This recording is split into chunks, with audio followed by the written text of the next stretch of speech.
It's Easter Monday, 2022. I'm in Lineville, a tiny village in central Victoria.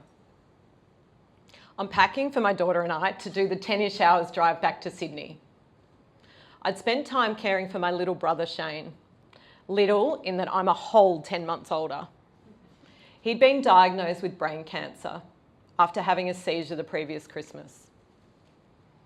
I'd driven instead of flying because COVID was still a real risk, especially for someone immunocompromised.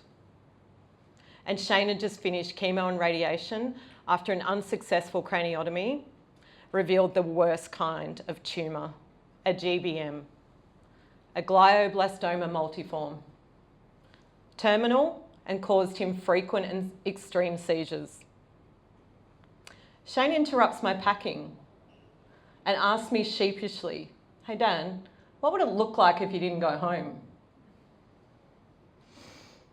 It took me a moment to fully understand his question because he wasn't the guy that ever asked anyone for anything.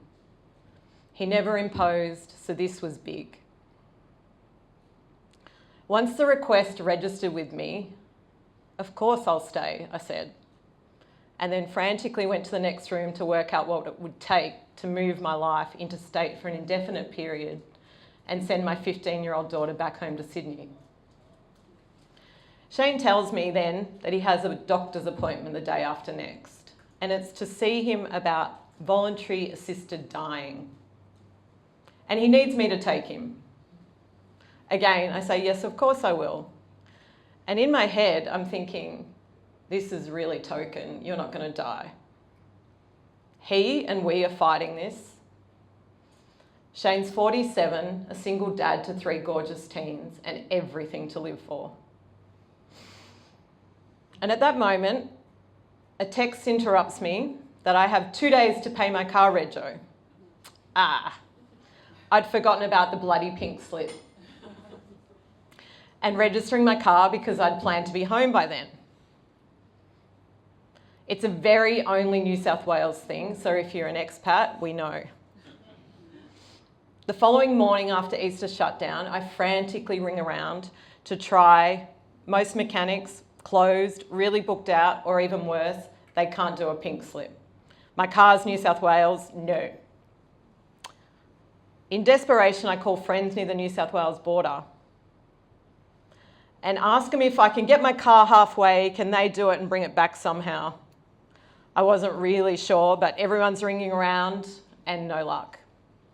At this stage, I've exhausted the yellow pages, the internet, and Dad's local bush telegraph of mechanics. Then the very last hope is a localish guy Dad kinda sorta knows who's in the next town. He says, not a chance. He's sorry, try Ants Automotives. He's a couple of villages away. It's literally my last number I have to try. And also says, "I'm so sorry, I'm booked out. But you're not going to get back to New South Wales, mate. So come first thing in the morning and I'll squeeze you in." He's 45-minute drive from my late grandparents' farmhouse where my brother's living, but I don't have to get to the border. I head off early the next morning and I arrive at a very rustic country mechanic's shed. I'm greeted by a big burly guy that wouldn't look out of place in a bikie gang.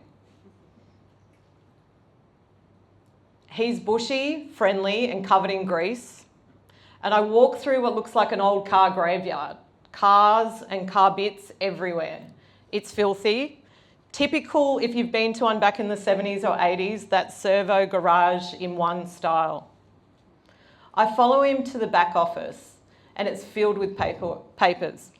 We fill in some paperwork and he casually says, "Come back in 4 hours." My head spins, my breath catches. Confused, What? It's just a bloody pink slip. It's 20 minutes max, there's nothing wrong with my car. He then tells me in Victoria the only way to do the equivalent of a pink slip is a full roadworthy.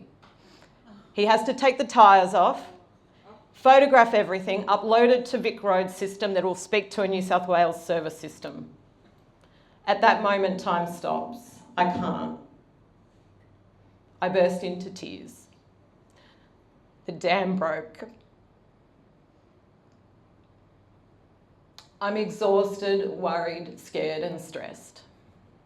The entire day before spent trying to register my damn car, just admin for being across a state border, this imaginary line. The frustration's real. Sorry, Aunt, I can't possibly leave my car for that long. I have an appointment back in Daylesford. He looks confused and concerned. My tears are flowing fast. I'm ugly crying. I can barely speak between the snotty sobs. He calmly dusts off a chair and says, "Sit down. Are you okay?" My brother, he has a brain tumour. I have a voluntary assisted dying appointment with his doctor and I have to be there. The words stumble out and I wonder why I'm oversharing with a complete stranger. He gently says, "Come with me." We jump in the car. We drive a couple of 100 metres up the road and he stops outside a white building plastered with end-of-life care. And he says, "These people can help you while I work my butt off to fulfil your request." He further explains a lovely couple run this service. They supported his wife's mum in her death, and I'd be in good hands. He'll be back to collect me ASAP. My thoughts swirl. End of life? What? Yes, I was prepared to take Shane to the voluntary assisted dying appointment. In the maybe what if chance he doesn't beat cancer, he could have that as an option. But it was token and not at all thought through on my part. No acceptance of his death for me. I'm in shock and finding it hard to think clearly. You see, other than exhaustion and sadness, I have extreme thanatophobia, a death phobia, a death anxiety. It's an intense fear, perhaps brought on by a life of avoiding the subject at all costs, never accepting my own mortality,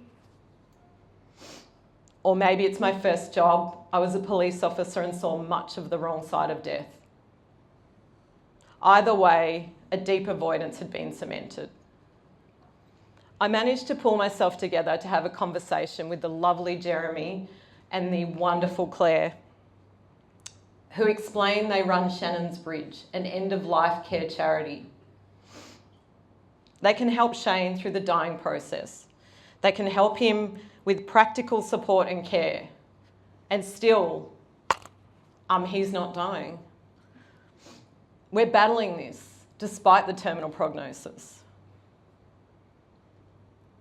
So here we were facing no further medical treatment, no more options, and knowing that they're all exhausted. We now have the kindness, support, care,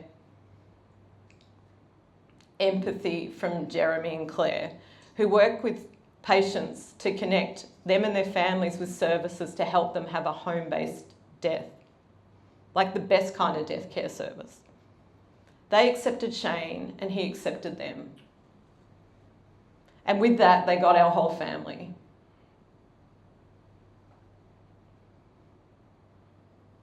Everyone at their respective end and their limits spread across a spectrum of denial and preemptive grief.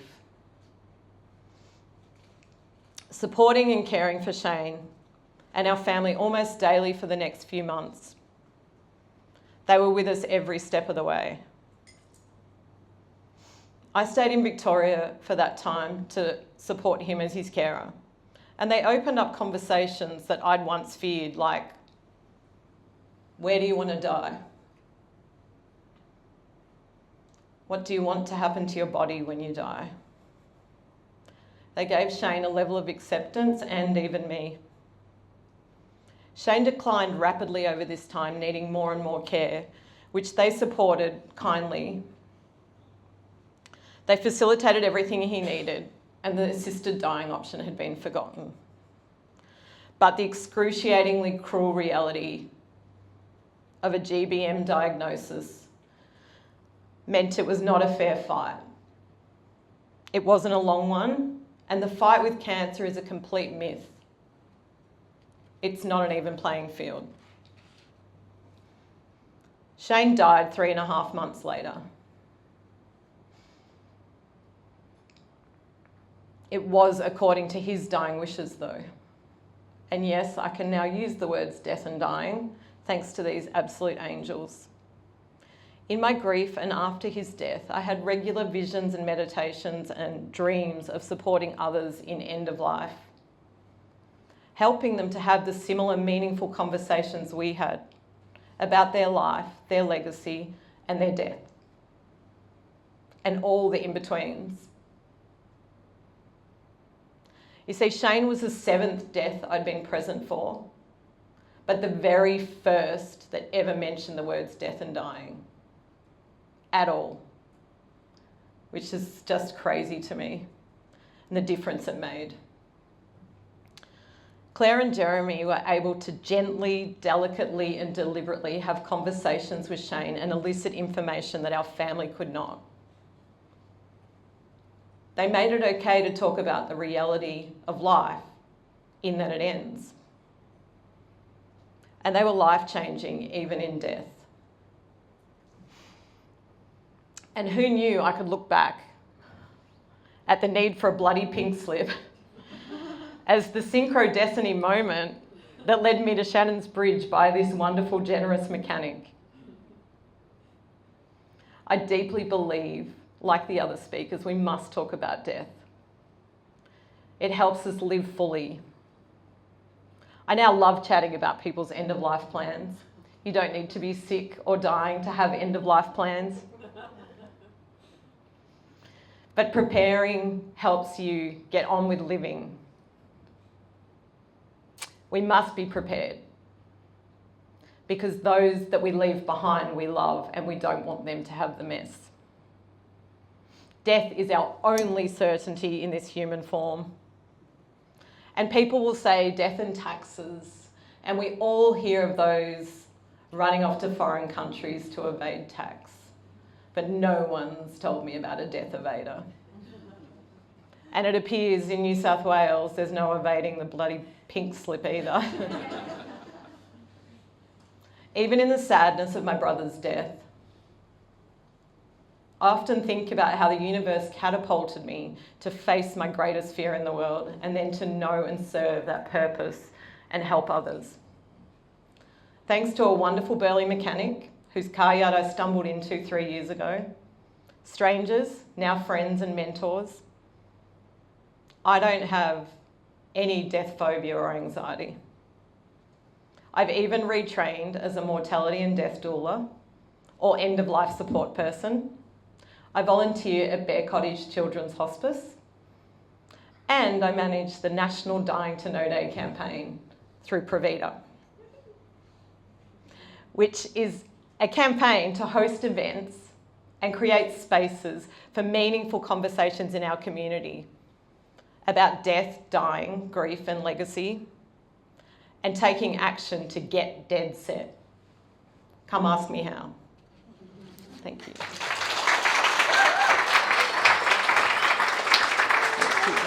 Thank you.